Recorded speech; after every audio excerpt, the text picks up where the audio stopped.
Hey guys, it's Bloom, and welcome back to Bloom's Daily Debrief. It's been a week. I missed y'all. Hope you guys missed me. And let's get into this. Would you tell your friends that they're ignoring red flags, or would you just stay out of it?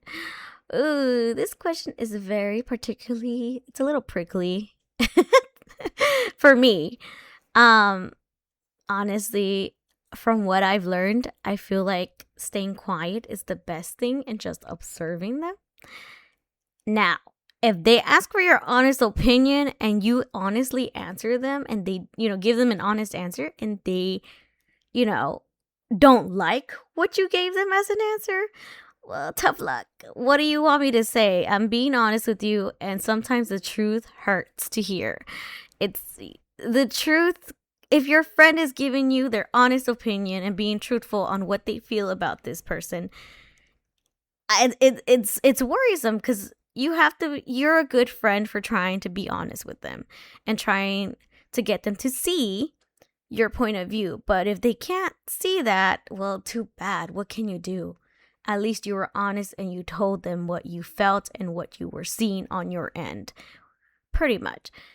I've learned that being too boldly honest from the start doesn't get you nowhere, but has your friends cut off ties with you. I had a specific scenario where I had my best friend since high school. She met her beloved husband in high school, and her beloved husband was my friend as well.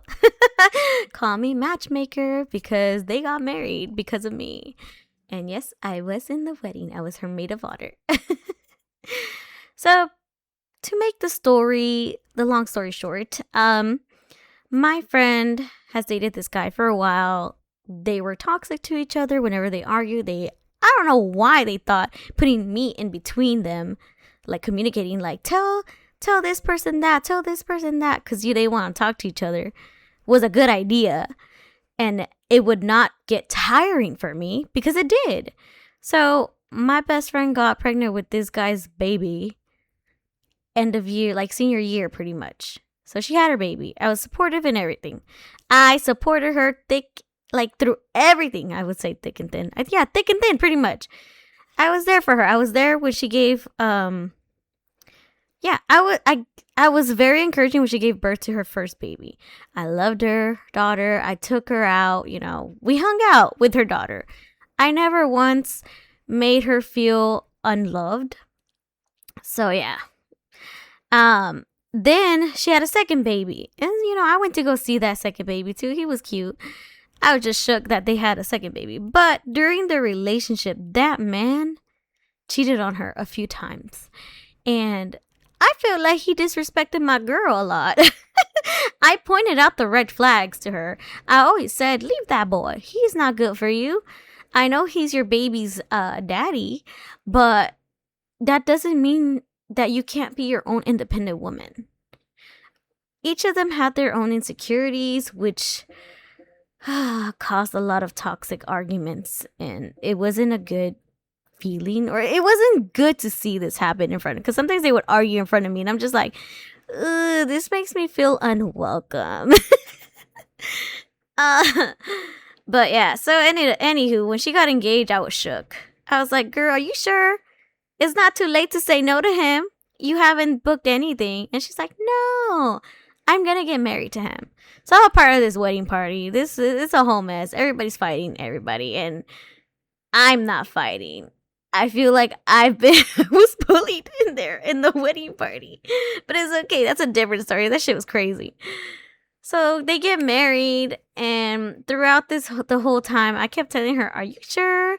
And she's like, yeah. And then I was honest with her. I think every time I had an opportunity to talk to her and be honest with her, I said, girl, I don't think you should marry him. I think you should leave him. But then they got married, and then after the marriage, I just told her, I was cracking jokes. I was like, you're probably going to get divorced. But then the problem with that is just she would call me every single time to vent about him. Like, she would vent like she couldn't stand him and all this stuff. And that, oh my God, I regret marrying him or something. And so it took a really good mental toll on me because I was already going through a lot of stuff in my life. around that time, and I was just like, girl, like if you don't love him and you just finding difficult to deal with him, divorce him. And I guess she didn't like that.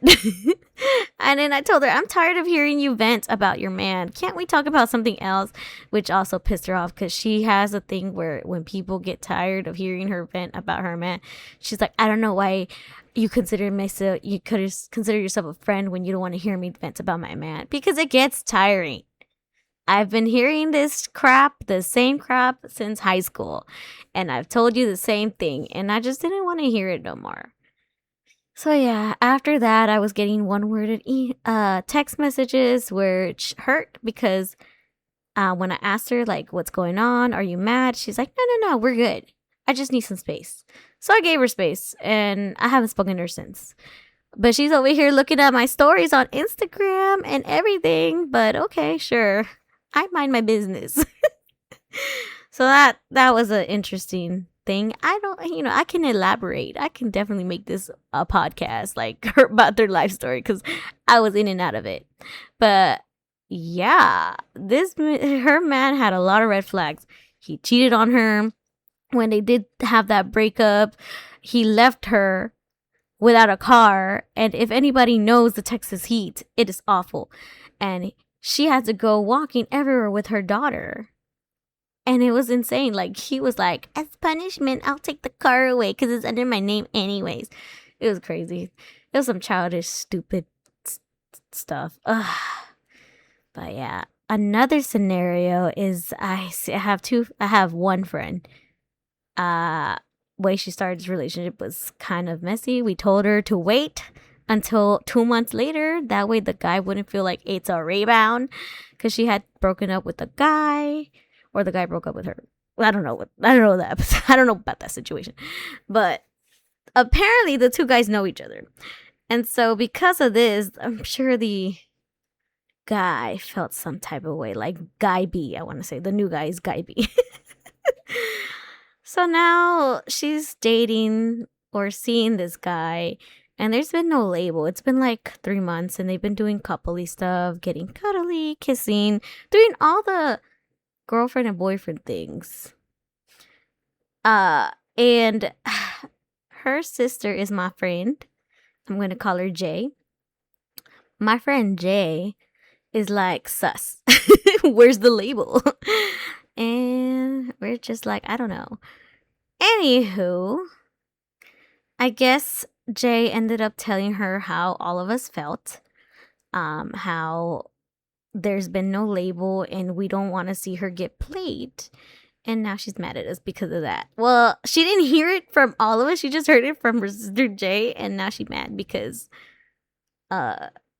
we don't approve of that guy. And it's not that we don't approve. It's the fact that we want to see where it's going. He said he would have you as a label within the 3rd month. The 3rd month rolls around and the only excuse I hear is that he's thinking of relocating to a different state, which apparently could be a problem. But there's no initiative coming from either of them, like for them to lead the relationship to the right path. It looks like they're just circling around. And now this time I was actually observant. I didn't say it to her. I think we just had a brief discussion like as friends.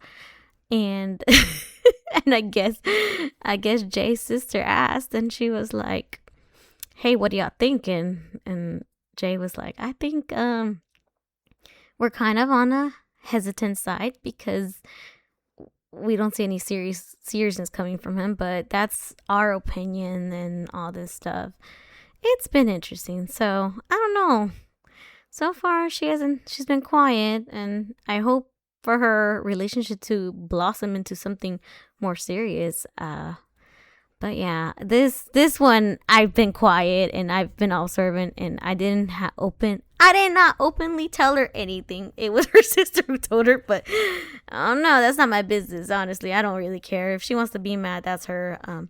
Truth hurts, like I said. But yeah, that's all I have for that portion. So why don't you just tell me what y'all would do in these scenarios? Would y'all tell them about the red flags, or would you just stay out of it? Let's move forward. So life's been interesting, as you can tell. Drama tea. Yeah. So let's see what I've been up to. So work's been keeping me busy. I've been having a lot of interesting time there. I got assigned to help a Spanish-speaking client, and I am a certified no Sabo kid. Well, I understand Spanish at a certain point, and then I can speak it, but it's choppy. And my parents have already adjusted to how I speak, and they understand me. And they're like, yeah, I know you. You're crazy. So tomorrow I have a meeting with the client, and I'm just freaking out because I don't know how I'm supposed to direct this in a most professional manner.